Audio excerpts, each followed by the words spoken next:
भागवत गीता के अध्याय 3 में श्री कृष्ण कर्म योग की व्याख्या करते हैं।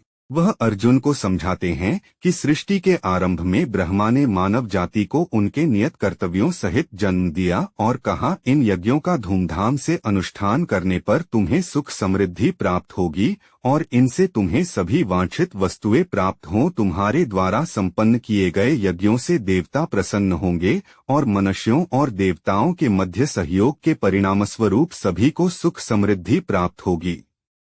तुम्हारे द्वारा संपन्न यज्ञों से प्रसन्न होकर देवता जीवन निर्वाह के लिए वांछित आवश्यक वस्तुएं प्रदान करेंगे, किंतु जो प्राप्त उपहारों को उनको अर्पित किए बिना भोगते हैं वे वास्तव में चोर हैं।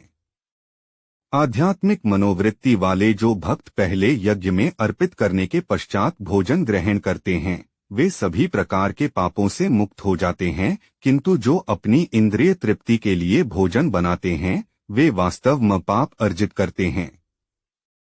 सभी लोग अन्न पर निर्भर हैं और अन्न वर्षा से उत्पन्न होता है। वर्षा यज्ञ का अनुष्ठान करने से होती है और यज्ञ निर्धारित कर्मों का पालन करने से संपन्न होता है।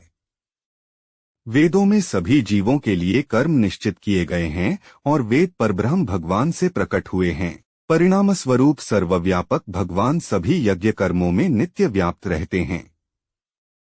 हे पार्थ, जो मनुष्य वेदों द्वारा स्थापित यज्ञ कर्म के चक्र का पालन करने के अपने दायित्व का निर्वाहन नहीं करते वे पाप अर्जित करते हैं। वे केवल अपनी इंद्रियों की तृप्ति के लिए जीवित रहते हैं। वास्तव में उनका जीवन व्यर्थ ही है।